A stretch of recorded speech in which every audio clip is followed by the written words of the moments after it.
Eh bien, voici la deuxième partie de l'émission de la Mi-Info Lorraine, toujours en présence de Bruno Laverdure, notre spécialiste plantes et jardins.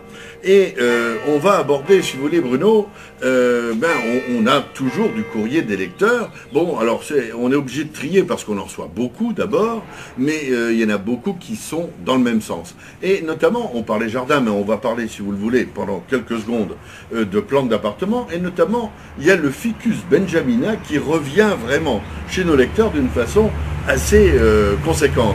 Et notamment, je vais essayer d'en résumer un.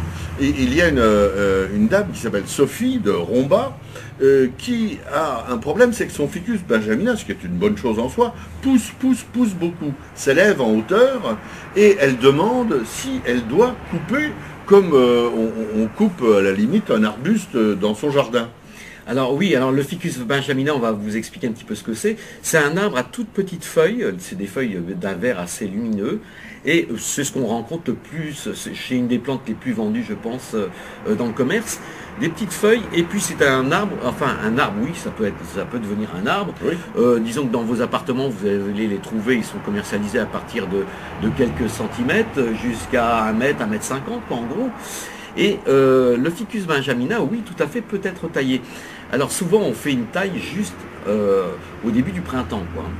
On le taille, on le rempote éventuellement s'il a besoin d'être rempoté. Donc on rappelle le rempotage, si les racines tournent bien autour du pot, à ce moment-là, on peut rempoter la plante. Et vous allez faire une taille homogène, il n'y a pas de règle de taille. Disons qu'on va essayer d'agrémenter cette taille de manière à ce que votre arbre ou arbuste soit agréable à l'œil. Je crois que ça sera la règle générale. Et de toute façon, moi je conseille assez régulièrement de le tailler parce qu'il aura tendance à se dégarnir un petit peu à la base. Donc pas seulement au printemps alors. Disons qu'il y a 2 périodes de taille idéales, comme dans la végétation, dans la nature, ça sera printemps ou automne. Il faut laisser tranquille les plantes quand elles ne poussent pas. Alors, un cycle d'une plante normale, disons que elle va végéter ou se reposer pendant l'hiver, puisque c'est la période de repos à l'extérieur, on voit les arbres perdre leurs feuilles et tout se repose, donc le ficus va se reposer. Au printemps, il va le redémarrer en végétation, puisqu'il y aura davantage de lumière, et donc il va essayer de s'épanouir, se développer.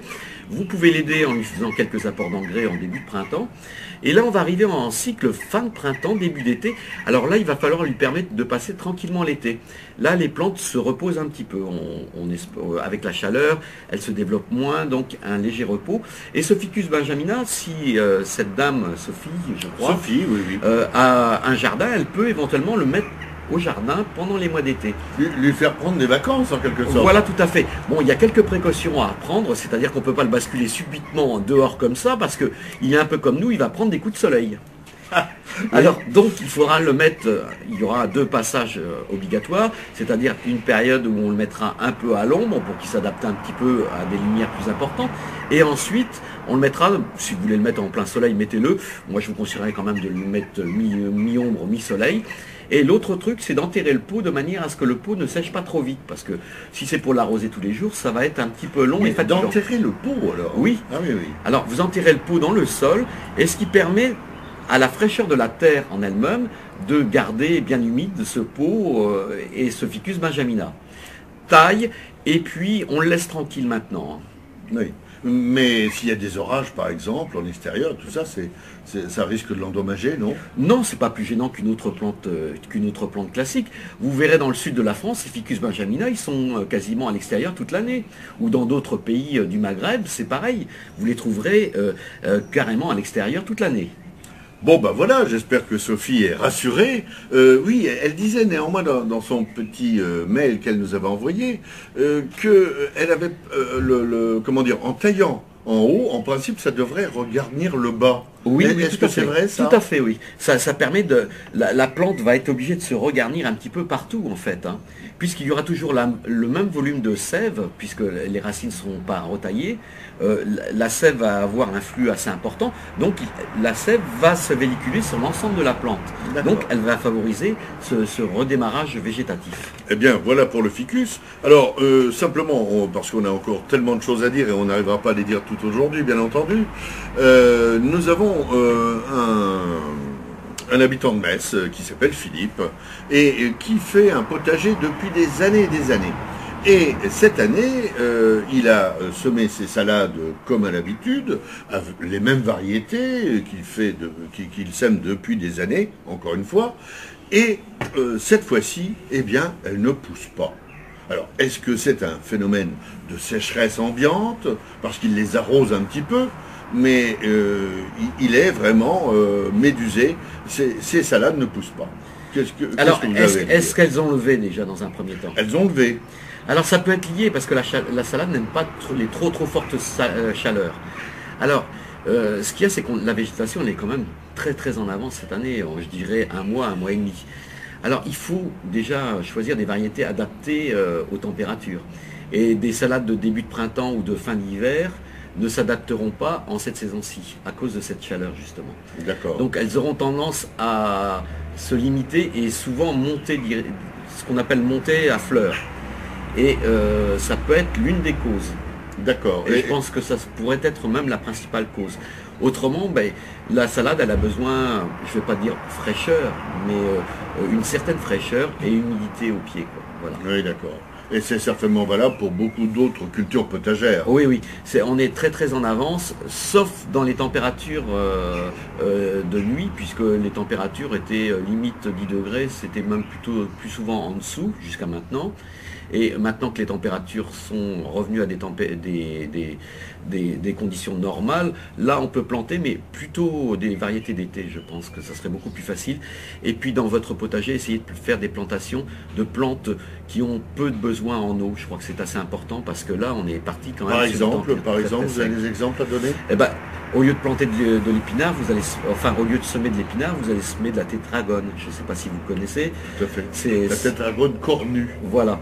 Et ça vous permettra d'avoir de l'épinard, mais d'été, quoi, en fait. Plus résistant. Voilà, qui sera très résistant. Essayez de prendre des variétés peu demandeuses d'eau.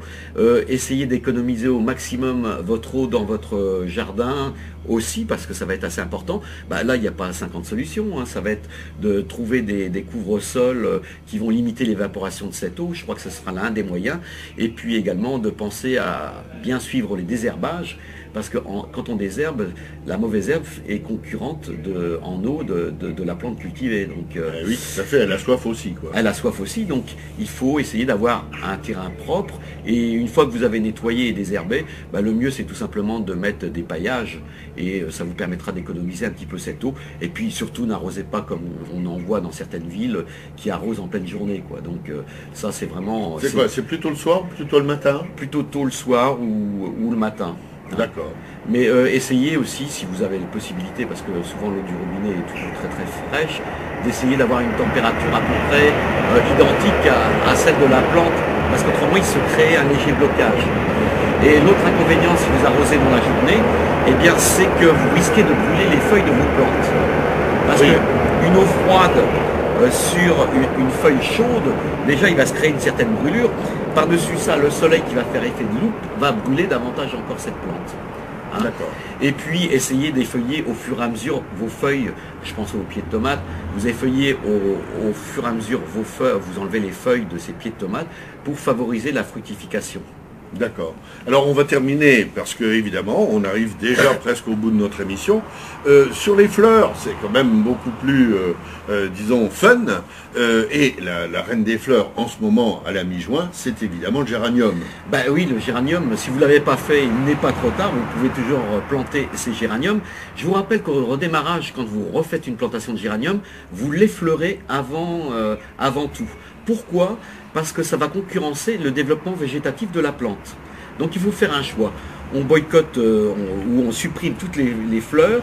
Ça permet au géranium de bien se développer. Ne faites pas d'apport d'engrais au démarrage puisque vous aurez une terre neuve dans vos jardinières ou dans vos massifs, donc c'est pas la peine.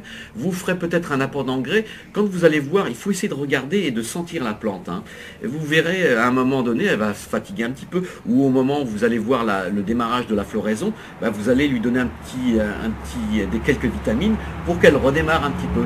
Et essayez aussi de mettre de la terre un petit peu plus lourde. C'est-à-dire que vous allez mélanger terreau et terre de jardin. moitié-moitié. Pourquoi de la terre de jardin? Parce que ça va garder l'humidité plus longtemps dans vos jardinières. D'accord. Donc ça empêchera de la plante de se dessécher. Et puis, c'est peut-être triste de dire ça, mais si vous faites des jardinières de fleurs, essayez de prendre des fleurs moins demandeuses d'eau. Moi, je pense en particulier au Dipladenia, qui peut être également utilisé pour les cimetières. C'est vraiment des plantes qui supportent très très bien la chaleur et la sécheresse. Oui, vous avez un autre exemple peut-être de plantes qui supportent? Le géranium, puisqu'on en parlait tout à l'heure, supporte très très bien. Je vais vous dire que des pétunias ou des choses comme ça sera quand même plus fragile. Oui, bien sûr. D'une façon générale, voilà ce que nous avions à dire aujourd'hui, malheureusement d'une façon écourtée, mais il est vrai que nous avons consacré à nos amis maraîchers une partie de cette émission, et c'est bien normal. Allez, un dernier mot de quoi? Puisqu'on parlait des géraniums, je vais vous donner un petit truc. Vous mélangez de l'eau et du lait et vous arrosez vos géraniums avec ça, et ça nourrira correctement ces géraniums. Ah bon, un mélange d'eau et de lait? Oui, ça va permettre c'est un espèce d'engrais. Voilà. Ah, voilà. De quoi économiser quelques dépenses d'engrais qui sont toujours fort chères. Écoutez, Bruno, je suis très content de vous avoir eu au micro une fois de plus aujourd'hui. Et donc, on vous donne rendez-vous début septembre